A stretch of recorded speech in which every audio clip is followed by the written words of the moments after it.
Welcome to Dungeon Class. It's Gonzo and Mark again, and today we're talking about will your players enjoy or like your adventure? Let's get right to it, Mark. Yeah. Are they going to like your I adventure? put a lot of work into this adventure. I really hope you like Well, it. they're going to like mine, All right. and we'll talk about why. All right. So that's the question, Mark.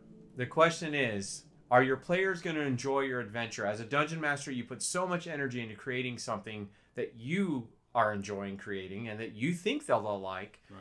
But oftentimes we create these things and we notice that they go off the beaten path. They didn't take the hook that we gave them. They didn't take the quest that we put right in front of them. Right. That you would think anyone would jump on. In fact, They got interested in something else. And whose fault is that? I mean, why does that happen? So I think in matter of, as a DM, I think sometimes if you're not too careful, you'll put what you enjoy in an adventure over what your players would enjoy. And it really comes down to knowing your players, knowing what they like, and putting that in the game. And so you have to remember, who are you making this for? Are you making it for you, or are you making it for them? And so honestly, you want to make it for them, and that way you're guaranteed they're going to like it because you tailored it to your players. That's good. So the question is, what are some styles of players? What are some player types? Let's talk about that, so we need to make sure that we hit on those in our adventure. So Sure. what are some ideas? So the first one that we want to talk about are those that enjoy acting. Players that enjoy the acting part of the game. This is the players who are maybe watching Critical Role, and they really like how these professional actors and voice actors are playing their part to a T from the beginning of when they sit down to when the game ends. Right. And if that's the case, and you have a table full of those players, or even just one player like that, you may want to tailor a game where you are doing a lot of that yourself. You're providing different voices if possible for your NPCs. You're giving them some fun alternatives to just the standard gruffy dwarf or the standard, flirty barmaid, whatever it may be. You're coming up with creative ways to engage your players where they're going to be able to respond in like kind, and acting is a great one. Yeah, you have to give them opportunities to do that too. They're going to be interacting with NPCs, because really, if they're just only doing combat all the time and they don't have those opportunities to interact with NPCs, then they're going to have that opportunity to use voices. So role playing is really key. Yeah, so role playing would be big with them, right? So another kind of player is the ones that really like exploring.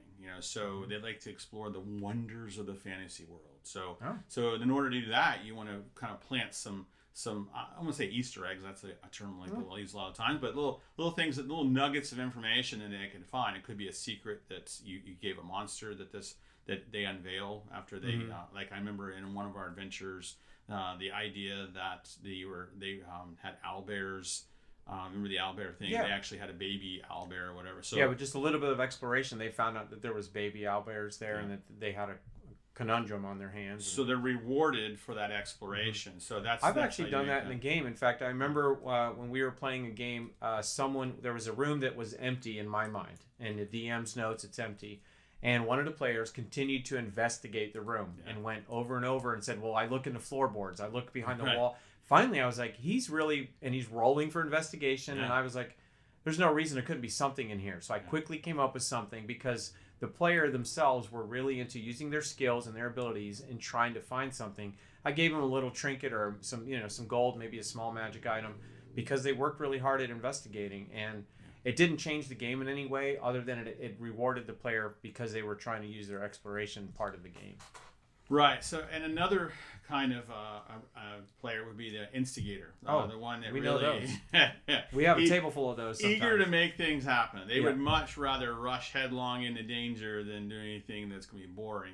So really, the way to do that is to allow them to affect their surroundings. So, like, make it so that what they do they can see the immediate effects of that, or maybe down the road even, but they see that what they're doing is shaping the world. Yeah, and consequences. There's consequences, and I think this is what we've run into as dungeon masters. We do have some players that like to play that way and keep things moving really quick, and they may go off the handle a little bit. That's okay as a dungeon master. The only way to tailor that or to keep that more realistic is to allow there to be consequences. If they burn the bar down in the place that they're supposed to get all the information, they're probably going to be chased out of town or caught by the sheriff, right? So there's going to be consequences to the things that you do, and they'll enjoy that. They'll actually enjoy that part of the game too. They don't mind the consequences. I think it's when we get away from that is where that starts to break the game a little bit. If we allow them to do things without something happening in return. Right. If they're instigating something and not really going with the rest of the group, then let things happen as they probably would in real life.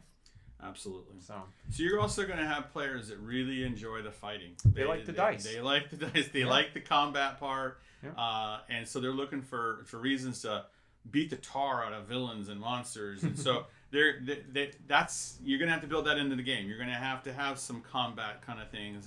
And the trick with all of this we're talking about is balancing amongst the players. That's a whole nother thing, is that you don't have too much fighting or it's all exploration. So you do want to balance all that. But fighting is good. I mean, and most players, I think, like a little fighting at least. Yeah. But there are some players that just, that's what they're there for. They want to beat stuff up. And maybe like in the old days, that's what we're all about, fighting stuff, killing it, get the loot, So there may be that. So that leads to the next one, which is players that like to optimize their characters to the point where they call it in video game, they call it min-maxing or whatever, but it's just building a character that's really going to be optimized.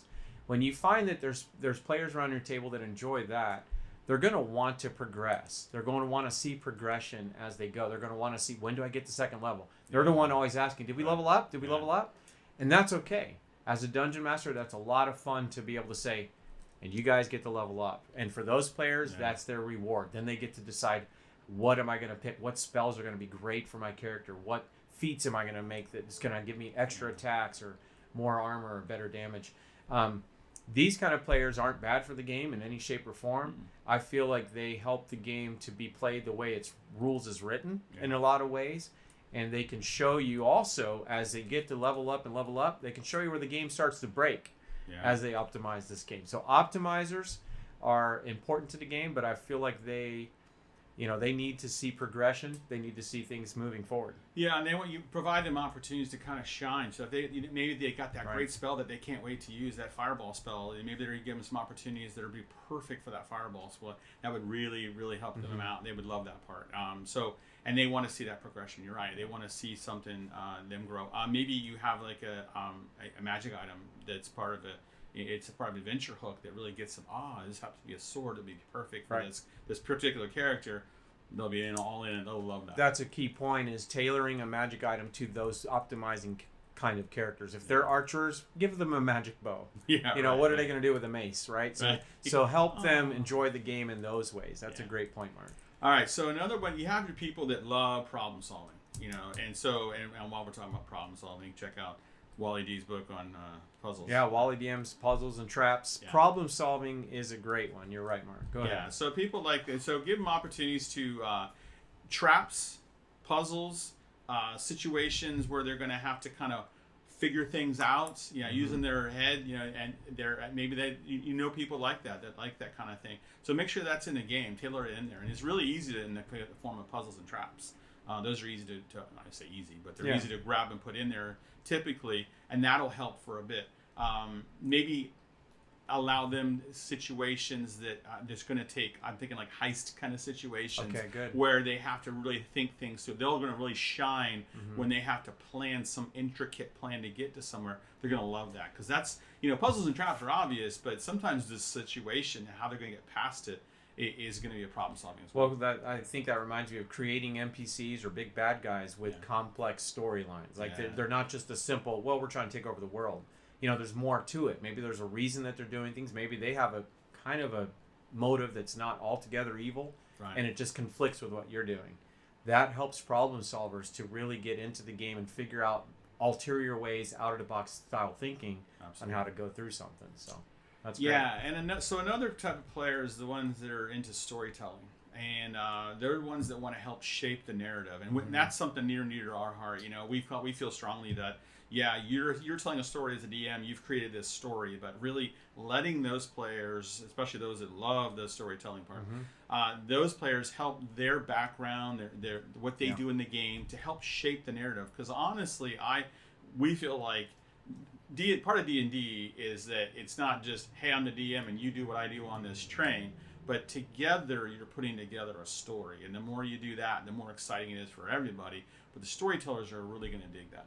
They are, yeah. Storytellers, they are the ones that show up with a 3-page background, and you may have to tailor it down a little bit, but you want to have an opportunity as a dungeon master to explore their background, let them move forward with that background that they've created, and present something in the game that's going to tie into them, because they'll be all in. And again, the whole process of this is figuring out what your players enjoy when they play. Now, when you play with a large group, you may have one of each.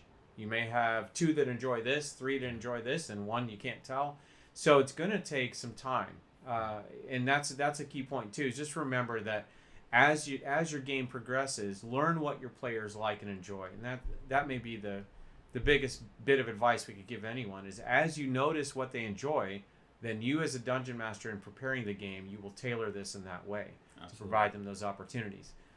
Yeah, and I really think these are some really great ideas, and I kind of feel like they should have put that in the book, honestly. Actually, this is all these super secrets that we're giving you are found in page 6 of your Dungeon Master's Guide. Wow. So if you're a Dungeon Master, just open your book, look at page 6. It's really good information in there. There's so much hidden in this book that we just quickly went to the magic items and skipped all the rest. And this is just good info for anyone, whether you're starting or maybe a reminder for those that have been playing a long time. I think that's great. And if you do these things, you pretty much guarantee that your players will like your adventure. Yeah. So if you like our video and want to see more good ideas like this, make sure you like and subscribe. And down below, down in the comments, what are some things that you have done to keep your players engaged? Is there anything you would add to this, or any other tips especially for new DMs? Or a different style of player. Yeah, absolutely. So put that in the comments below. We'd really like to. We do read all the comments, and we try to respond to every single comment. Yeah. And I think that's all for today, right, Gonzo? Yep. And with that, Class dismissed.